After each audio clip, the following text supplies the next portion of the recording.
gonna stand up. Okay.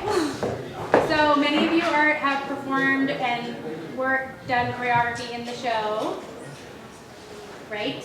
Yes. Okay, that's right. So I wanted to just, and some people can sit in the front. This is a little weird. I'm not gonna lie. It's a little weird.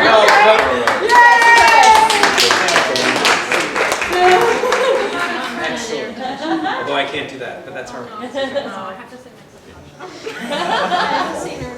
I just didn't want to sit here. So, I'm really excited to have you guys here. I'm sorry that the rain poured down on us and we were coming in, and so that may have deterred a few participants. But anyways, the show was amazing. For those of you guys that performed, it was so awesome. And I hope that everyone had a really good time today, during the day. Tasha, you shook your head no right then. What? I just got here. So have you guys, you've had a great day? Did any of you take classes today? Or are you all are just teching, and how were the classes? Fabulous, wonderful, and phenomenal. Not necessarily in that order. Cool.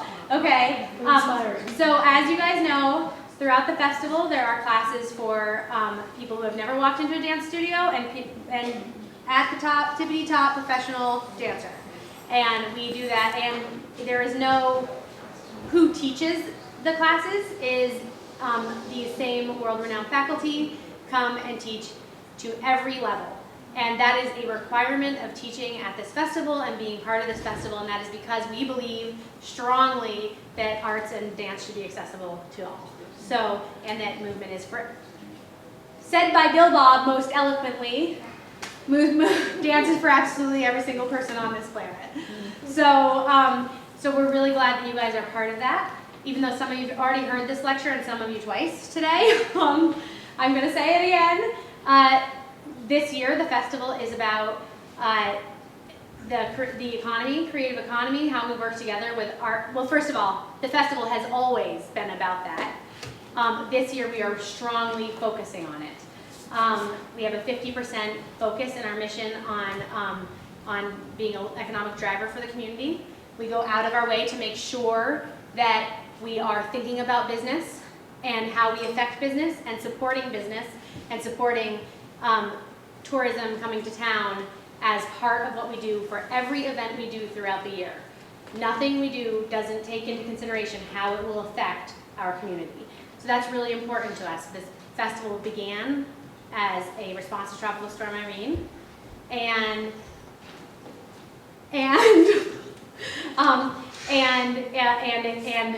it's very important to us that we continue that and grow it. We're at the phase now where the festival has grown to a level where I can't call in my team right now like I did at the show, but our team is 2 people running a gigantic festival. You may or may not have noticed if you've tried to email us, that doesn't work. So we're at a phase where we're trying to raise money. We're raising $200,000 over the next 7 months to make sure that we can have 3 full-time paid staff, because right now we're both volunteers, and both of us have to work full-time to be volunteers. So 3 full-time paid staff, a director, that's me, a production manager, that's Troy, those of you that got to work with him, and an administrative person who I already in my mind hired, but I can't say that.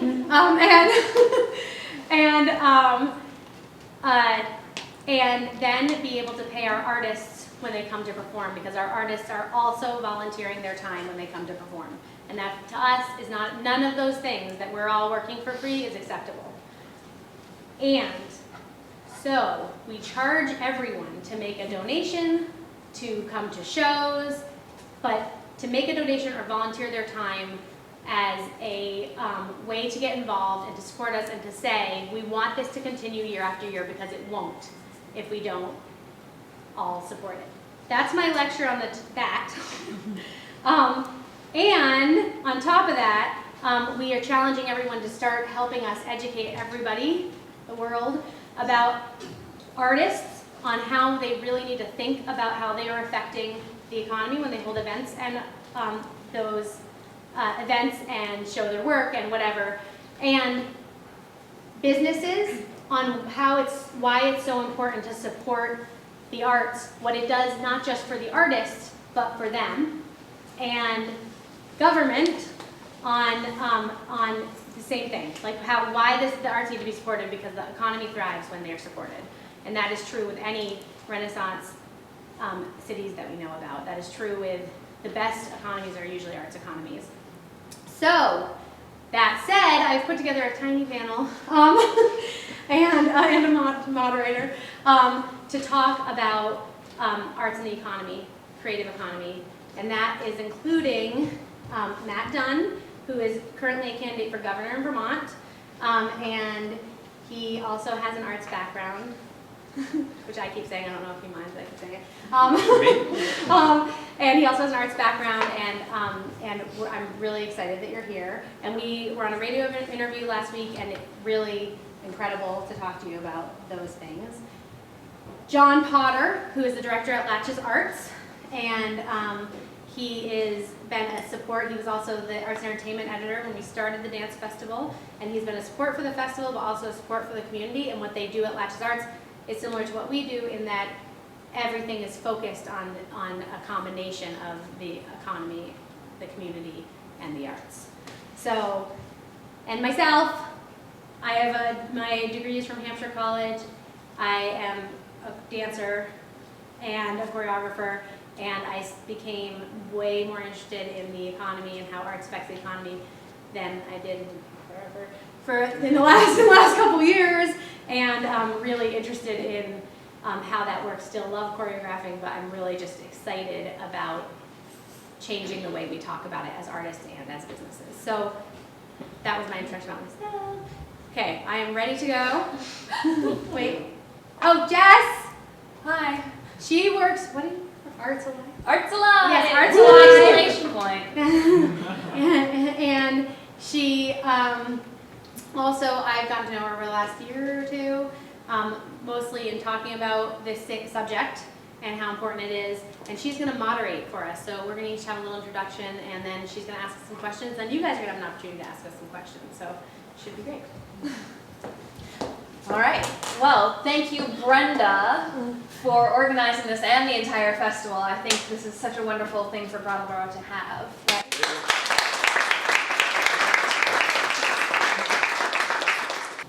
Since you already went through introductions, that was my first question. But I guess before we get into creative economy, I just want to take a moment to ask about, your experience with art, your doorway into this conversation. How did you first get a taste? I guess, from birth. My parents met doing amateur theater, and my grandparents met the same way. So Wow. it has just always been there. No one in my family is a professional artist or has chosen that path. So, but the arts are very important to us, and to me as well. In this latest iteration of my life, it's really, to me, about really loving this community and valuing this community. I'm all in on Brattleboro, personally, and I love it for the creative culture that it has, among many other things. And so, if you're gonna say you love a community, then you need to express that and work that and understand that and nurture it, and raise your kids to hopefully do the same thing. And so,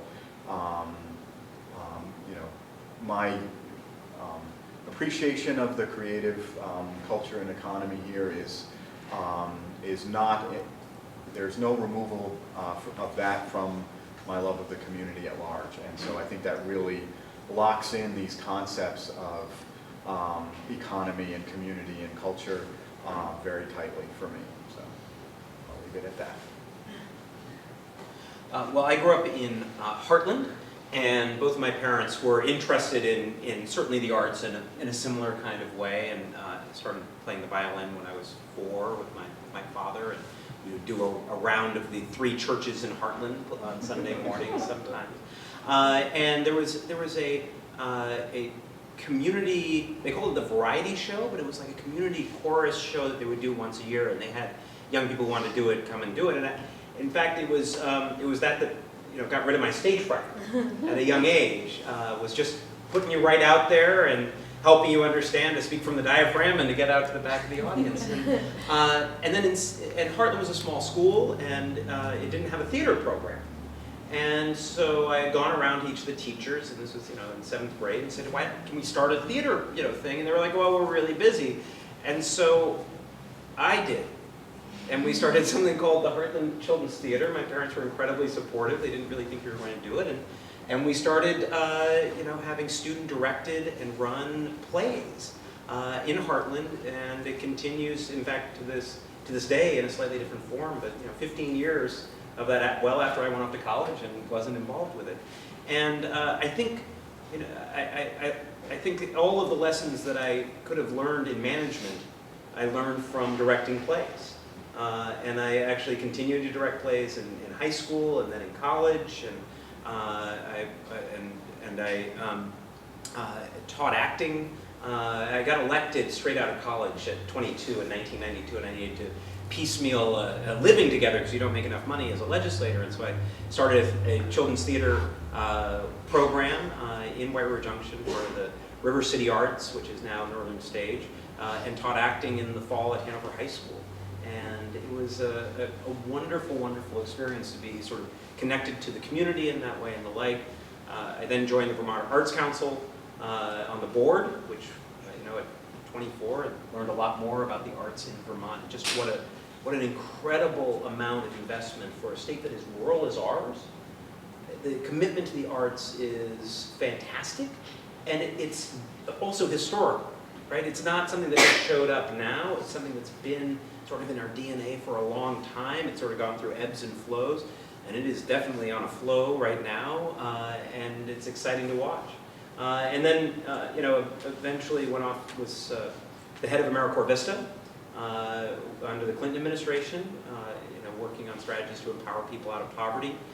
Brought a lot of the arts into that, because there's nothing like artistic expression to give young people at risk a sense of agency and an ability to change things. And then, the more recent endeavor is I helped to bring the Center for Cartoon Studies to White River Junction, Vermont, which is, if you don't know about it, it's a 2-year MFA program. It's now the top graphic novel school in the country, and it's just thriving. Just celebrated its 10th year. It's in downtown White River Junction, and the impact of the arts in Vermont is clear and palpable. White River is sort of a microcosm of it. Brattleboro is certainly a microcosm of it. Not only for what it does for attracting creative types who might do software or might do other kinds of innovation, who want to be surrounded by other creative types who are doing other kinds of art, but also in itself. The arts education economy is a growing part of the state of Vermont. And you can see, whether it's circus schools or graphic novel schools or the new School for Fine Arts in Montpelier, it's powerful. And I think we all need to recognize it for what it is, which is a critical piece of the economy.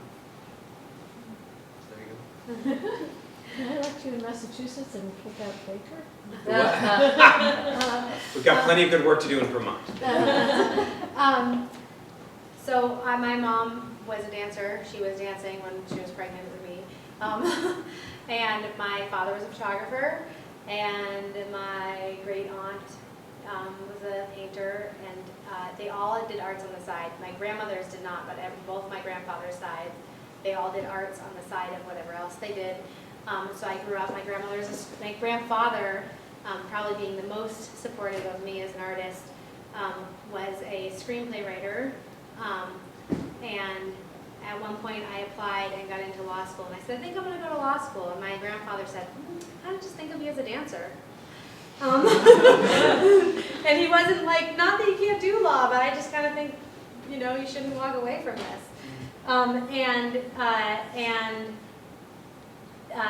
So I guess it's been around me my whole life. It certainly was not encouraged as a career choice from my parents, but it was.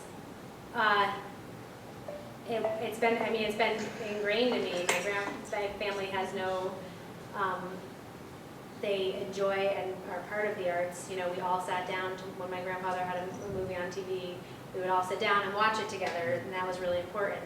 So I think, but my love of dance was not necessarily, didn't start as a love of art. It started as a love of moving.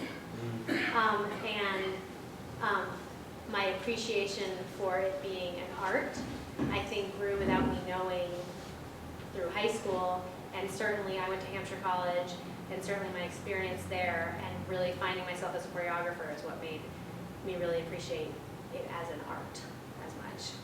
So, so that's really my story, and then I've made a transition into really being interested in the arts as they affect the economy. So, yeah. So it's what's really neat about what we just heard, I think, is that there are three different worlds coming together. John coming from this family aspect where arts is a big part of the family relationships, and Matt coming from a community aspect where arts is really what gets you those connections in the community and builds those social bonds, and Brenda as a personal expression opportunity. Art was more of that for you. So it's really neat to have those three different stories and origins for your relationships with art. So creative economy. That's a term that's thrown around a lot these days, and there are lots of different definitions of what creative economy means and does, and what the impact should be. There are quality of life implications. There are economic growth implications. In Vermont, 4.6% of all businesses in Vermont are in the creative industries. That's a lot of businesses, and about 2% of the workforce is employed in the arts. So that's a lot of folks in the state that are engaging in the arts really directly. So what does creative economy mean to you, and how do you support it or express it or engage with it? Anyone want to go first? I think I'm sort of inherently distrustful of any phrase that becomes catchy. So I appreciate and respect creative economy. I also try not to use that phrase because I take a very broad view of what the creative economy means to me, and it very quickly to me crosses out of the arts realm into many, many other sectors. And I think that's good whenever we talk about sectors that in some ways reflects them being marginalized and separated. So, but when I think of creative economy, I certainly include the farming and the food movements that are happening now. I certainly include really almost any kind of entrepreneurship, which I think is an inherently creative endeavor at its start, particularly manifested in more modern businesses, digital and information age types of businesses. So I certainly broaden that to, and I think they're all linked, and I think that's crucial to understanding why they're so important. So this isn't about artists fighting for their place at the table. This is about looking at the table that's already there and realizing how much of it is really linked. This was made clear to me just by an observation or something I noticed during a day I had some years ago. My wife grew up on a farm family here in Vermont, and I went to visit the farm, and I watched her uncle, who was running the farm, fix stuff to get it running and kind of deal with his day as a farmer once. And I realized how creative that was. I mean, you how to cobble back together an implement when you don't have the parts, and how to make it work. And you're applying your knowledge and your technical skill, and you're thinking in the moment outside of the box to make something work that lets you get on with your day. And a lot of vice grips. And a lot of duct tape and vice grips, and there are many parallels for those. And then he would take what they had just harvested, it's a produce farm, and then begin to turn the cucumbers into pickles. And so there's another creative outlet. And later that day, I happened to go to a concert at the Vermont Jazz Center, and I realized that I'd spent my entire day watching really great improvisation and really great creativity. And the linkage, and Matt, I know you referred to this as well, the artist didn't suddenly just land here and create a creative economy and then say, notice us. I think we're really linked to an agrarian economy, and certainly I think we're here for the same quality of life that the farmers and other folks preserve for us and nourish for us. I really think it's a very big, piece, the creative economy, and I think inherently a great many of us understand the connection between Hermit Thrush Brewery, fantastic place, and the Southern Vermont Dance Festival, and the kind of spiritual kinship the people involved with it have. And I think in Brattleboro we have a fairly developed sense of that. I don't think we have to say, we don't stop ourselves and say, well, why is one thing this and one thing that? They're all part of really the same endeavor, which is a very individual and passion-driven, creative-driven expression of who you are, whether it comes out in the arts or it comes out in your business or what you choose to do with your life. And it really is deeply, it goes to me right to the values that we hold very dear here in Vermont and elsewhere. It's not a sector for me or an element. It really is just very richly ingrained. I don't know if I answered your question. Following that, no, you answered the whole. That was lovely. Look, I tend to agree, and I think all of us need to be thinking about what does innovation mean. And innovation comes from inspiration. And inspiration is the work of an artist, right? It's being able to take an inspiration, a thought, a combination of images or ideas, and then being able to express them well. And there was some research, the creative economy or the rise of the creative class, sort of got the pop culture with a guy named Richard Florida, who saw a direct relationship between places that had a high level of tolerance and diversity. The story is fantastic. He was at Carnegie Mellon, and a friend of his was looking at the group of cities that had the largest out gay population, and he was looking at the cities that were growing the fastest in the new economy. And as they were talking over a beer, they realized it was the same cities. I said, wait a minute, what's going on there?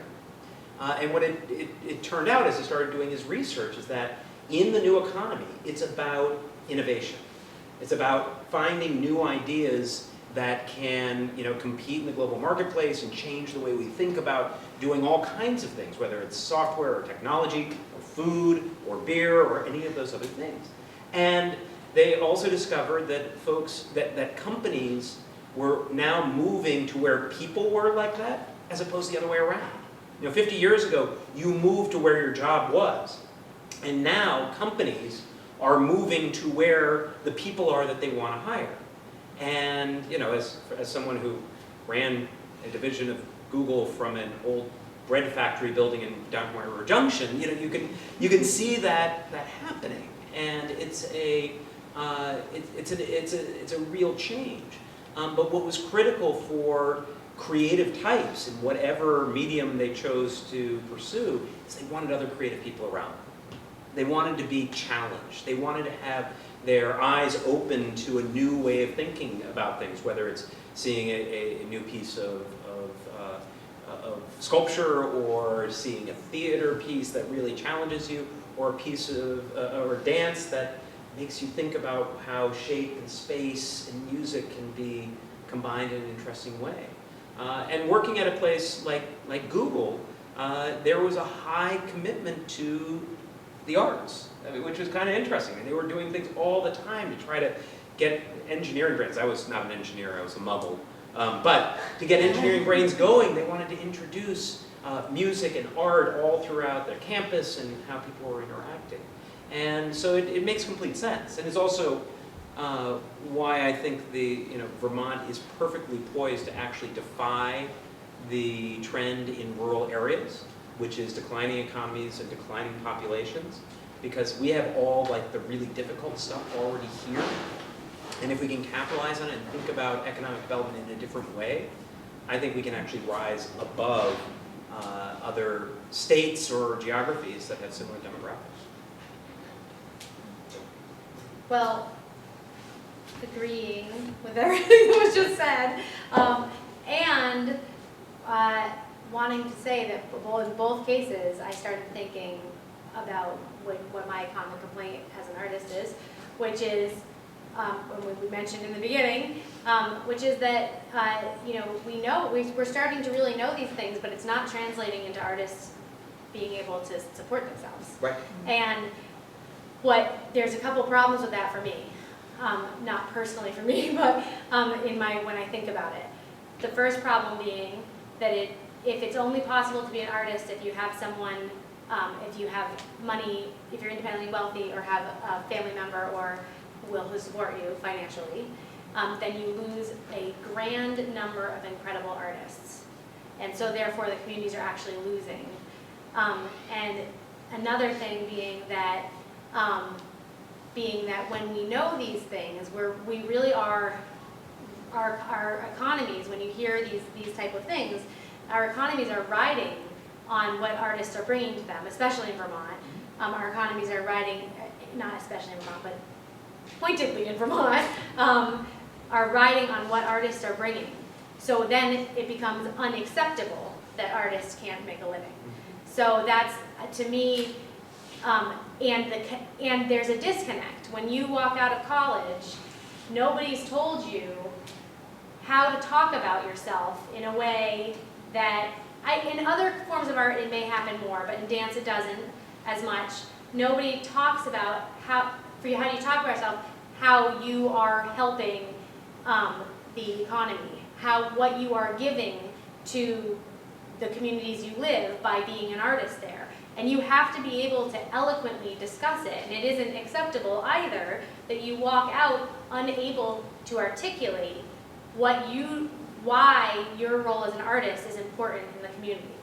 And so that has to begin to be part, in my mind, of the education of artists and dancers. And then we have to be able to go to the businesses and go to the governments and say, hey, our local governments and on up, and say, hey, what are we doing? This is what we're doing for you. I've thought about it a lot, and I've done X, Y, and Z, and it is helping our community these ways. Then how do we bring it, so it's time now for you to give back to us so that I can continue to give that to you, because I can't if my electricity is getting shut off. I can't.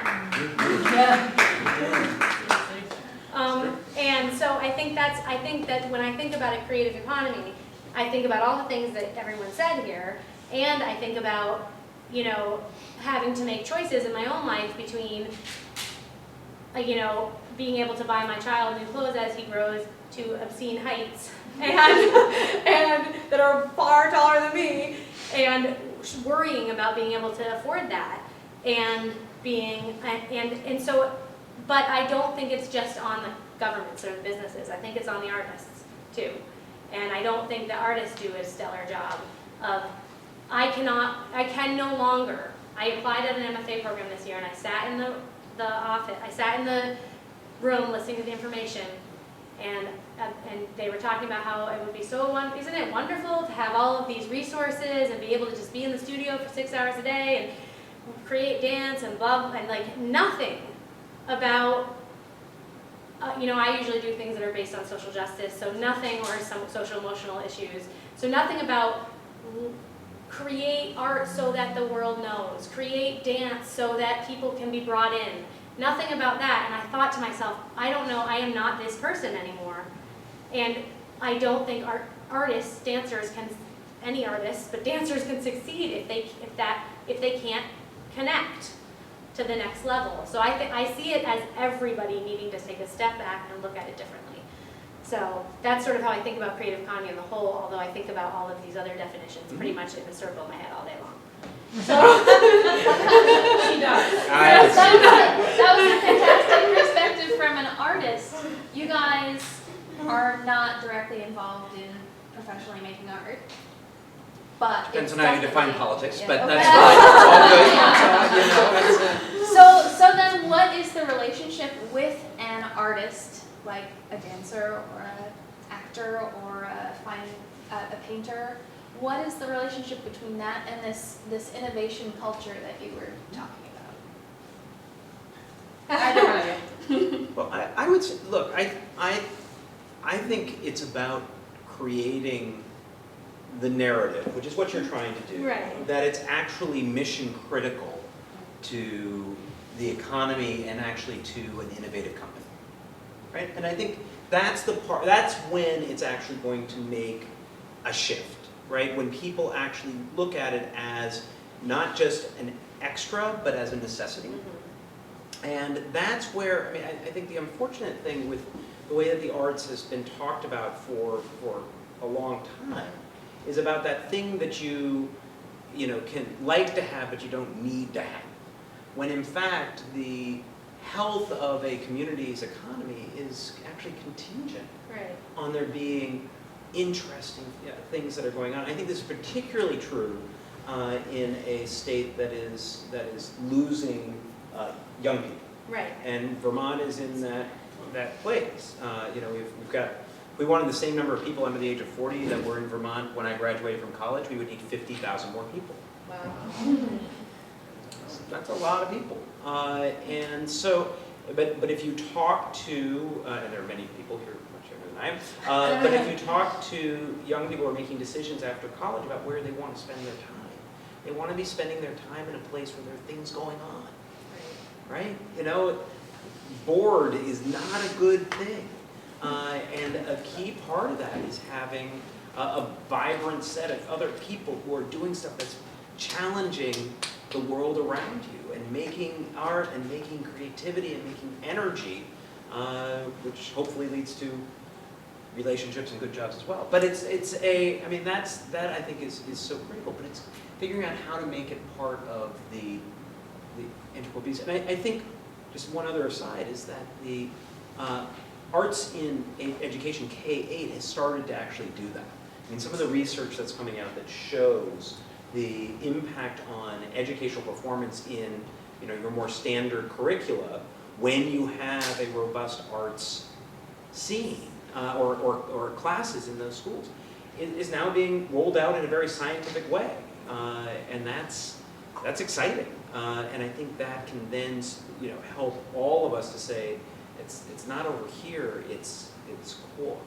Are you referring to Vermont's education or the nationwide? National research is being done is showing just huge results in some interesting ways, and not only in the critical issues of self-confidence and all that other stuff, but playing a stringed instrument and the relationship to math. I mean, all of those things are very, very powerful.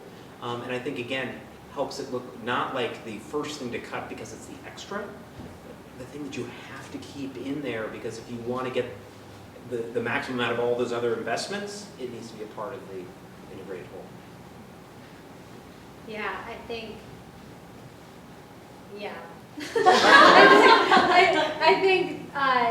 that I think about that a lot. I think about, Jess shared a number with me that was when somebody comes to town for an event, each person spends an average of $35 in the community, not at the event. So then you have to ask yourself, if you're a business owner, how much more can I possibly do to make sure that people come to town for these events? Why am I not promoting this on our Facebook page every single day? Why am I not giving the $50 for the ad in the program? Why am I not you have to ask yourself, is it really beneficial to you as a business owner if you're not contributing in some way to making sure that people are coming, because it is an integral part of it is needed, arts are needed, and yet we don't recognize that. When we look, how many times, most of you are artists in this room, how many times has someone said to you, well, have you thought about getting a real job? Or, it seems like you can't do this anymore. Or, you could do something else with your life. It's not other people's responsibility to make sure that you can survive if this is what you're choosing to do. We've all heard this over and over again, and it becomes acceptable that we're working 5 jobs and we're never sleeping to be, so that we can create something that yes, I love, but is for you. Right. Do you know what I mean? Right. So that's especially with entertainment type of arts, performing arts. So I think that's exactly spot on. So a big part of the arts model is that it needs to be subsidized for people to get access to it. The cost of making art, making dance, the time it takes, the materials it takes, means that ticket prices or paintings the cost would be incredibly high if it weren't subsidized. So is this a model that's sustainable or should be sustainable, or should we start rethinking how we handle subsidizing art? I think talking about it not as a subsidy but as an investment is a good first step, because when you talk about subsidy, it sort of makes it a commodity and kind of puts it on that level. And we're really talking about almost a post-consumer type of economy and community when we talk about one that accepts, has a broader vision of acceptance of the creative culture. So instead of a subsidy, which is a very weighted word, I think the first thing is to recast it as an investment, a partnership. It's funny to look at the CSA movement, and on a certain level, it's essentially the same old commercial transaction. You give the farmer money, they give you food. The farmer's in the picture instead of the grocery store, but it's a commercial transaction. But the way it's been talked about and the way people appreciate it is an investment, a partnership, a cooperative kind of arrangement. And so people, and that makes it very powerful. And it's that kind of thing, I think, that applies as well. Yeah, I absolutely agree, and I think there is, I would get frustrated in the legislature where there would be a desire, it's a bad ski year. And so what they would do is set aside a huge chunk of change to help promote skiing. And yet there is this opportunity to do something that I feel, and I look, I have no problem with ski areas, I love skiing myself, but the notion that, that somehow funding the arts in Vermont was, that cultural thing, as opposed to that long-term economic driver. Yeah. And that, it always just struck me as very, very strange. And that's why the research that was being done about the impact of the arts on the Vermont economy, and there's actually a new study that's going to be coming out shortly, I think is so important to be able to understand it so that it changes in the mind of the appropriators, folks who are making those decisions, to it being an investment, to it being something that you will see a resulting uptick in the overall economy across the board, and not just for those arts organizations, but for everything that's around it. And I think we've just got to, as we continue to model that out, it makes it easier and easier to make the case for it. And we've got bunches of examples of it now, which I think are fantastic. If I could just amplify that. Hugh Keelan, some of you know him in town, he's a local musician and it's hard to describe, conductor of the orchestra and a real kind of P.T. Barnum kind of figure in the best light. A great guy and very visionary. And he talked about making the case for the community orchestra as a piece of vital infrastructure, and to place it in the town and right along with the snowplows and the plumbing and everything else. And in some ways, it's a very unromantic, unglamorous way to talk about an orchestra, but when you place it in that context where it has the same, you know, to try to make the case for it having the same importance as roads and bridges, and you know, and the more people do that, I think it's helpful. But you know, he's one powerful voice talking about art as infrastructure Yeah. in a town. Right. Yes. Do you have any thoughts on that whole subject, Brenda? I mean, I feel like they said it all. Yeah. It was very, done. yeah. I mean, I just think talking about it as infrastructure is important. I do, you know, and I also think we applied for a grant we did not get, but we applied for a grant that was placemaking grant, and it was a company that was built or an organization that was built because the NEA. They felt like there needed to be another organization with private investors where the NEA was falling short. So they did make this grant. It's all about placemaking, and it was really interesting. Actually, just the informational session about it was very intriguing, because what they want is artists to lead infrastructure projects. So it's not necessarily that the grant didn't have to cover art in of itself, but an artist had to be at the helm. And basically saying, you know, the artists have incredible ideas, and so there should be an artist at the helm. We wanted, you know, we've been working on this outdoor stage idea at every angle we possibly can, but we wanted to do it inside one of the bridges. We still want to do it inside one of the bridges when they built a new bridge down by the green that we were at the other day. And because then you'd be in between the water watching a performance, which I thought would be super cool. But also making that into an entire park so that there really is a real place to hang out, and it connects us to One-Tastic, which is where a lot of people walk to go hiking.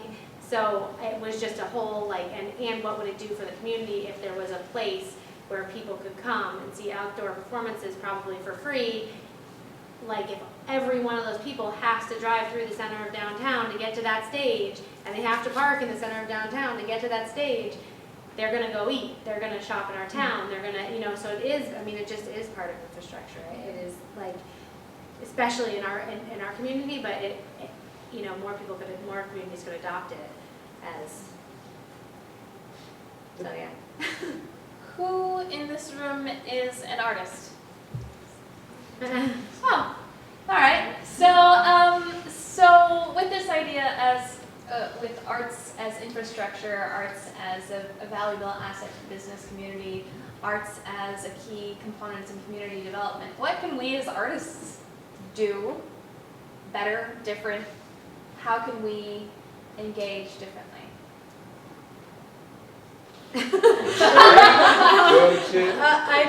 I think that I mean, I've started to say it a little bit, but I think we have to learn how to communicate it.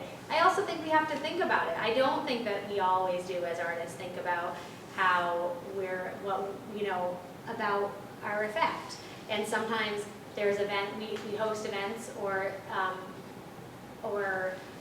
even like multi-day events where, like this one, where we like hold ourselves up in a small space and never go out into the community.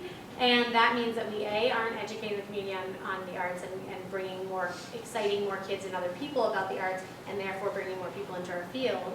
And B, we haven't helped the community really necessarily. I mean, there are times when that makes sense, but we haven't necessarily been helping the community if we made everything happen in such a way that you would never, if I brought a few, 1,000 or so people to town over this weekend and they never made it to the town, then I don't know, for me, that doesn't work. So I think there's an in-between for some artists, but I think for me, it's about educating ourselves, educating the community, educating government about the importance and how integral it is, but also really thinking about it when we create things. Like, it doesn't always have to be. Sometimes it is about standing in the studio for 8 hours a day by yourself making art for you. Sometimes that's what you need as an artist. But ultimately, sometimes we have to be thinking about our effect. The main thing that I would recommend is that you just stand up to be counted. It may sound like a strange, there you go. I mean, it's real. I mean, look, we're in a small state. And we're in a small state where if a state representative gets 5 calls on a particular subject, that must be a movement, right? I mean, that is like an overwhelming number of people. And I remember I started the Arts Caucus in the House because we wanted to bring some focus to the issues and the policy issues around the arts. Talking about, whether we should be charging sales tax on tickets to nonprofit performances. Talking about whether or not an artist should be able to donate their artwork, like an auto manufacturer can donate a car and get a tax deduction for that. And there's all kinds of things that we can do on a public policy basis. But what legislators need to know is that those arts issues are important. Right. And that there are people who are involved, who are meaningful, who are voters, which means you have to vote. And it's not always easy for an artist, right? I mean, artists are by their nature sometimes very introverted. My wife's a writer, right? And she's not the extroverted one in the household. But you're very much inside as you're producing something that you then share, which is different from someone who's going to be doing political action and getting on the phone and saying, no, now is the time that you need to make this investment in your communities. And so just being a part of mobilizing and understanding those levers that are out there, and it's not just during election year, it's when folks are in office and you're saying, you know what, here's what would be really important to this community. And you can make a big impact. It's the beauty of Vermont. Right. And you can't just, I guess what I was talking about is you can't just, which I feel like you clarified better than I did, you can't just go in there and say, at least for me, you can't just go in there and say, I want to do this because I want to do it. Right. That's what I've been, that's been my like I'm going to pound this in. You have to go in and say, I want to do this because, and you have to be able to articulate the because that other people care about. Right. Because not everyone loves dance. I mean, we know, right? Some people are like, okay, I'm going to a dance concert. And that will make a difference. And that it not, actually has a critical role in the right. overall economy. And talking about it, how is this about us? Right. Right. How is it about all of us? It makes advocating easier too, right? It's usually hard to advocate for ones. I mean, I couldn't get on the phone and raise money for a political campaign if I thought it was about just me getting elected. Right. It's got to be about what is it that we collectively can do together, and then you can get excited about it.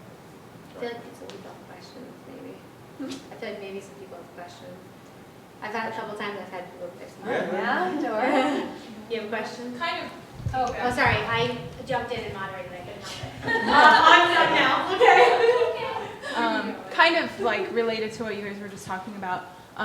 I'm curious if you have thoughts on the role that access to the arts plays in this conversation, particularly the fact that economically disadvantaged people have far less access to the arts, and often when they are given access to the arts, don't take advantage of that because they find other uses for their time, or they just don't take advantage of that. And if because a lot of what you're talking about is stimulating the economy and convincing for-profit businesses that they have a stake in this conversation, that if that is a separate conversation, or if not, how that's related to what you guys are talking about. I think I was going to just amplify something that was said before or add to it. I think one of the things, and I'll get to your question, one of the things that artists could do for themselves is to develop or bring in around you business skills to support you. You know, the dance festival is facing this moment where they need to leap, and that means bringing in or developing in and amongst themselves the people they need to create the infrastructure. I think in our town, arts organizations that are doing well are doing the business part of what they do well. The New England Center for Circus Arts is a prime example, and they put business first with, first with how they were going to run their organization right from the get-go, and that's crucially important. And that helps you speak to you to speak to other people in the community who aren't artists but are business people. It doesn't mean that you have to sell your soul and start speaking only business languages, but it really is a powerful thing. And there are, as part of arts education more and more, there are classes in the management of nonprofits and the skills that you need to support a nonprofit. And it doesn't have to come from you if you can build it around you with your board or hire the right people or figure out how to do it. And I mention all that because to me that goes to access. When we run into questions of access, whether it's a financial barrier or a transportation barrier, to me that also speaks to a programming opportunity or a project opportunity as part of your art.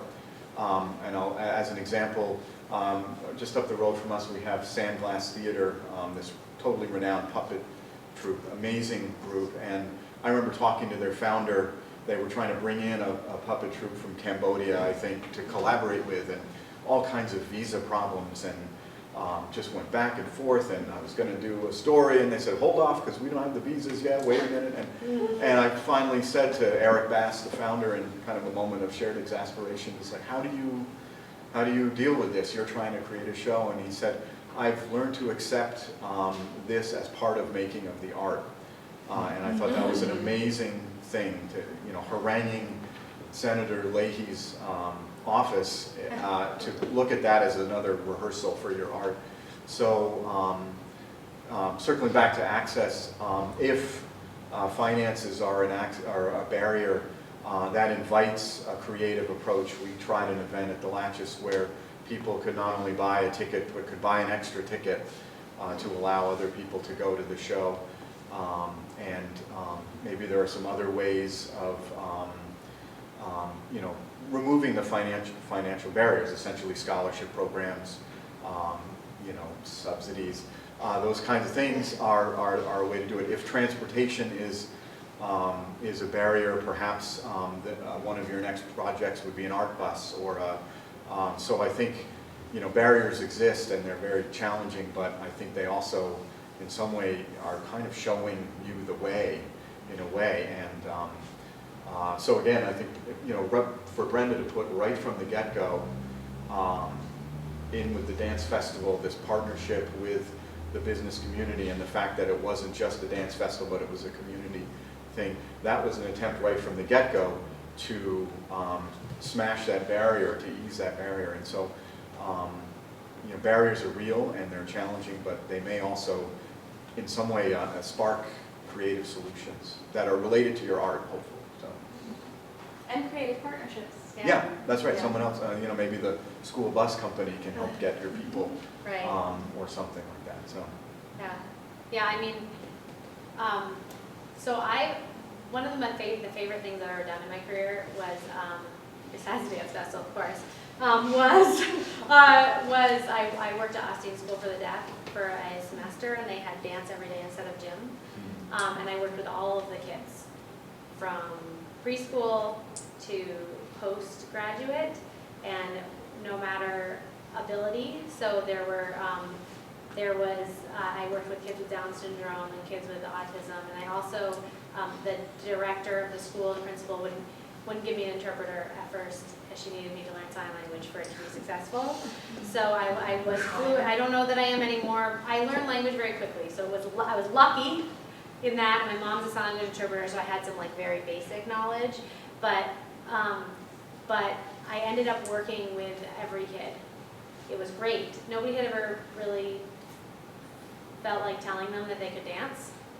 And at first they were resistant, and then they were really into it.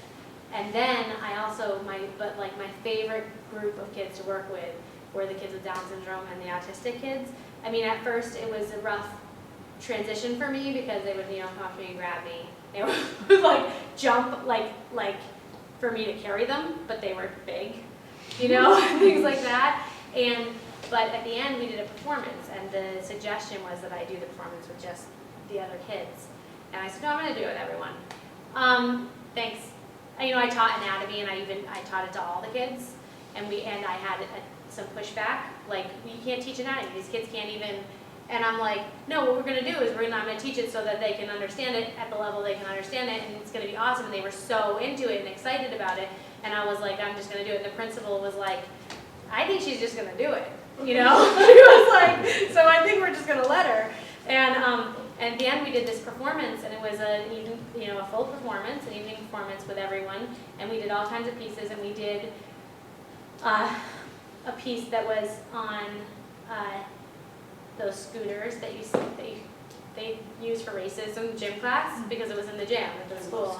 Yeah, and so because some of the people wouldn't have been able to do it because they wouldn't have been able to, so we did an entire piece that was them. They use their arms, they use their legs, they scoot in around each other, and at the end, and I had a lot of pushback. I don't think I'm really getting that across. And at the end, some of the people that had worked most intimately with these kids came up to me and said, Brenda, those kids just did things that we had no one knew they could do. Like, and for me, it wasn't, of course that was, validating in my approach, but also it wasn't really about that. I had no doubt that they could do it in my mind, and I just don't think that way. And in Brattleboro, this is not true everywhere. As far as economic barriers go, we are extremely lucky. I mean, we are extremely lucky. My son, I cannot afford to do anything with my child. He would not do anything if we weren't for scholarships. He has NEYT. He gives him scholarships and opportunities to be at the theater all day. He's been in a musical this summer where he got practically a full scholarship, and then he's on top of that, they've given him opportunity to help work with another camp that's happening during the day, and so he's been going there on his own volition, like wanting to do it every single day, and it gives him an opportunity to not get in trouble. He's 14 years old, and what he's doing, he's going into high school, and what he's doing is spending his entire day and night at the theater, which is where I want him. and so I feel like we are really lucky in access. So sometimes when we're thinking about that, I think it's not thought of the same way. It is encouraged, and at the New England Center for the Circus Arts, NEYT, the dance festival, everything brings in people who can't afford things around here. But to me, that's integral. Like, we have in Vermont, many of you know, we have a very serious heroin problem, and that there is not anyone that lives here whose life it hasn't affected in some way.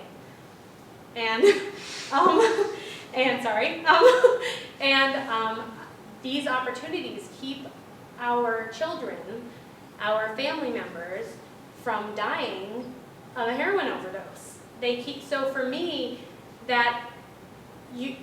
often people do choose to do something else with their time, even if they have the access economically, in terms of scholarship or whatever. But to me, it is part of the economy, because again, it's another integral part of our economy. In Brattleboro, where at one point you could walk around, but now you do have to be a little bit worried that someone's going to break into your car, and they're not breaking into your car because they're bad people. They're breaking into your car because the addict that lives inside them is not a great person, And I think so it is part of the conversation, is part of the economic.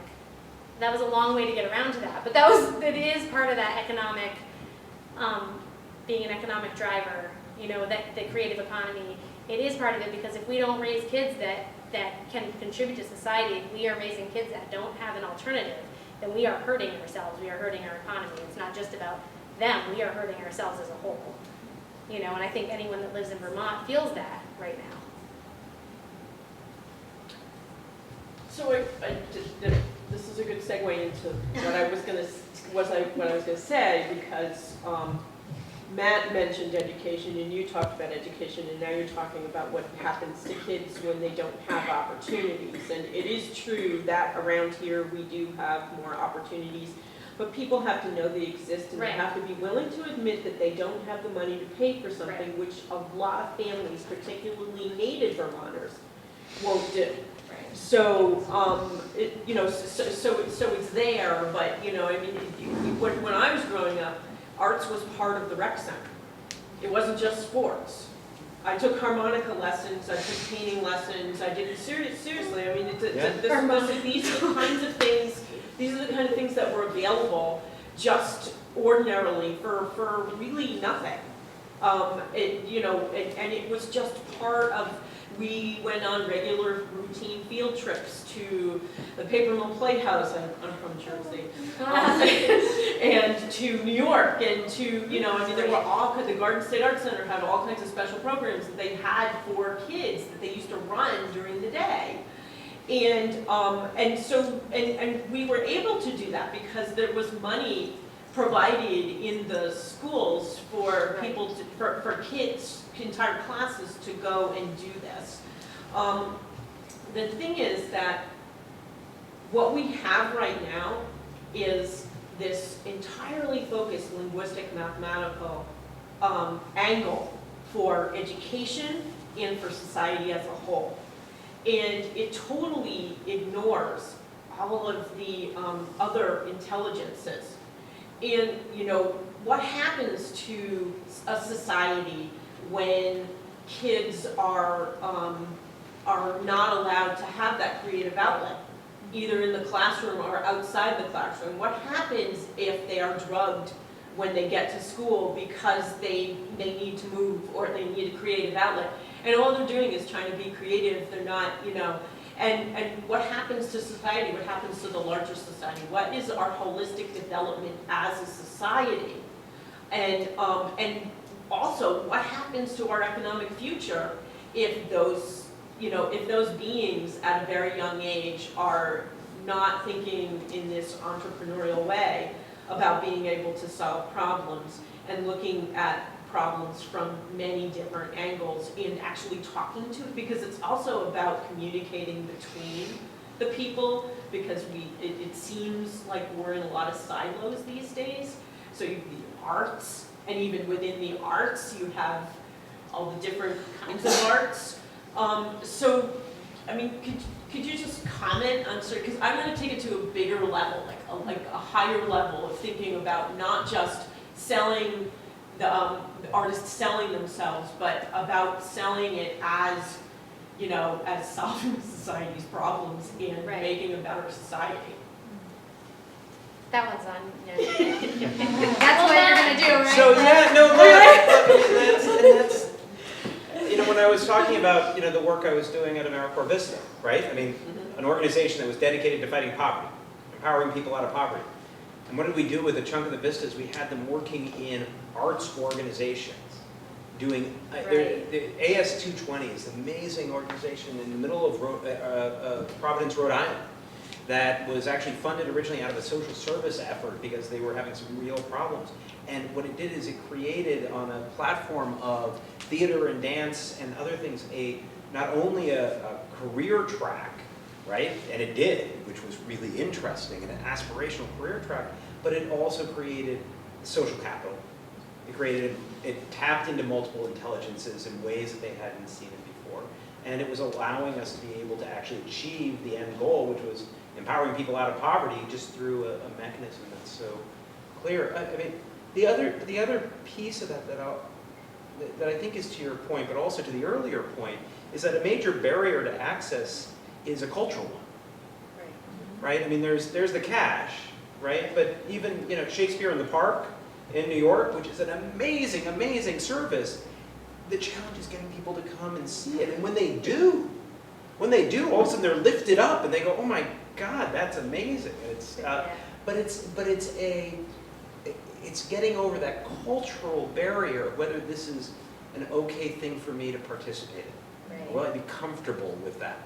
And I think that gets to your point on how integrated it is in the community from the get-go, right? And that's, when we had, the Heartland Community, theater thing, where everyone in town, whether they were the shop steward at Cohen Blanchard or they had moved up from New York and had done professional theater, we're all on a stage together. And it was sort of an expectation, a part of what you did across the board, regardless of where someone was going to go. And I think I think we're losing pieces of that. And I worry about, I think arts magnet schools are great in a variety of ways, but if you just completely separate out and segregate out, then we're losing all of that Yeah, I mean, synergy that's the across thing, is the board. everybody participated, and how many classes in elementary school now are doing class plays, where everybody's doing that and everybody's participating? That was standard. That was standard. Every class did a class play and everybody participated in some way. Right. And, and now we don't have time for that. Right. It's, and. Well, it's math, science, technology. Yeah. It's not, yeah, Steve. which is, to me, is crazy. It's insanity. Because if you did that to me when I was little, I would be a different person today. I would not be able to do what I'm doing right now. I would have probably, I was a straight A student in high school and I would have failed out of elementary school. Like, I couldn't, that wouldn't have been enough for me, so. And and on the prevention side, on the heroin epidemic that we're facing right now, it is an epidemic. All of the research shows that there is no arresting our way out of that problem. No. Right? It's a health epidemic, there are health implications, but it's also, we have spent a fraction of the amount of money in prevention than we have in other things, including smoking. And we need to get ahead of that. And when you ask, how do you do prevention? It's not showing movies of people dying of overdoses. No. It's finding an alternative set of activities for people to engage in that are healthy. Right. Because you turn to self-medication when you're depressed and you're bored. Pokemon Go. Troy's got a real thing with Pokemon Go. I'm serious. No, I mean, it's a joke, and I know it would make people laugh, but really, that's the alternative activity right now. It's Exactly. taken off, and kids are, people say that kids are now getting more exercise. That's, but I'm not making a joke. I know, It's true. but it's a real thing, and I think in fact in some ways the reintroduction of commonplace arts for all, addressing that access issue on a cultural level, may actually be an outgrowth of what we have to do in order to address the heroin issue. Yeah. Wouldn't that be fascinating, right? Yeah. If you got to that place again through the imperative of this particular moment. Well, and because it's an outlet.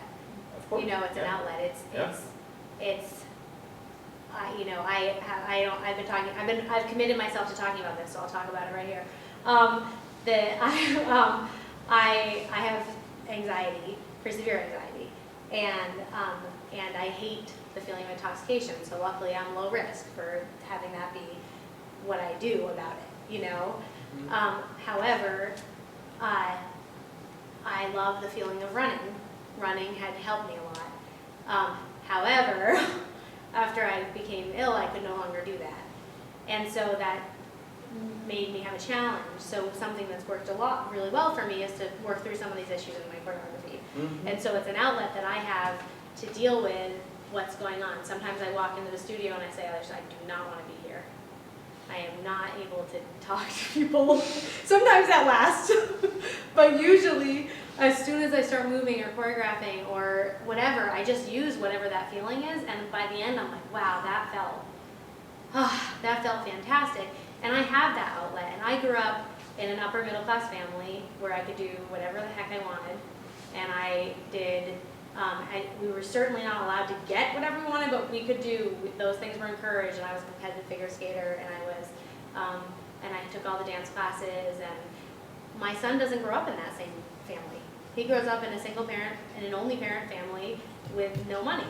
And so it is that access that makes the difference, but he's lucky because he has a mom who understands how important that is And that's still because I had privilege and access. So that even though he doesn't have that same privilege that I had, he's getting the benefit of me having that knowledge, me having the education, me having all of that. And because of that, he may have a different life experience than a kid who grows up with, you know, generations of poverty and not having ever had that access or that understanding, and who may and even then in this Vermont culture, someone could end up, you know, falling into the heroin because the heroin epidemic. And I mean that's what I do think that arts, because arts is an outlet, I do think that it could be a prevention, you know. And I think we're making a huge mistake when we don't recognize that, you know, the dual diagnosis issue, the need for a creative outlet, the need for a physical outlet. Physical outlet is extremely important with mental illness, I think. So that was mind blower.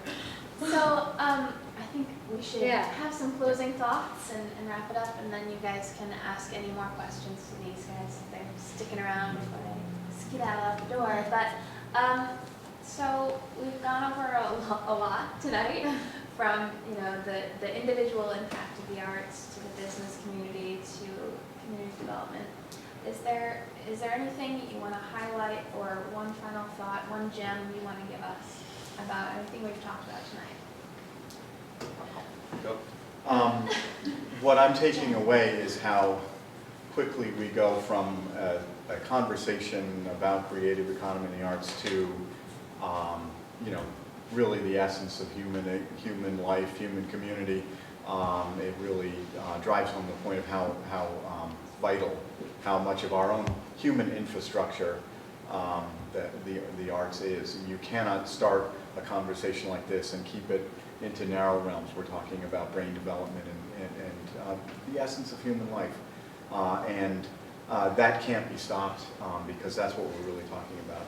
The absolute fact that this is our own personal vital infrastructure, the arts and creativity, however we choose to express it. I feel more confident than ever that we can articulate a value proposition. That we are able to say, look, this is what the arts actually delivers in tangible, societal, economic outcomes. And we just have to be able to do that better.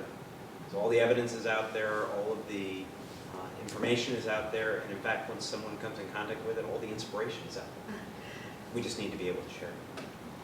Yeah, I would say that's, you know, this conversation is, because it's, I'm an artist, but I've definitely been doing this business thing, and I think John is the head of an arts organization, but has been doing this business thing, and then you're, you know, coming from an arts background, but doing the political thing. You know, I feel like hearing all these perspectives has really made me feel even more like I would like to push forward on making sure that we're making sure that we are getting that message across, because it's mind-blowing to me as much as I've been saying this over and over and over and over and over and over again for the last 4 years. It's mind-blowing to me that even in this conversation, my mind still was blown about what the arts does for a community. Even though I know, I still am like, oh yeah, and that too. So I feel like also as well more confident than ever that that the message can get out there and that we can make huge changes in our society that will benefit all of us. Thank you. Thank you, guys. Thank you, guys.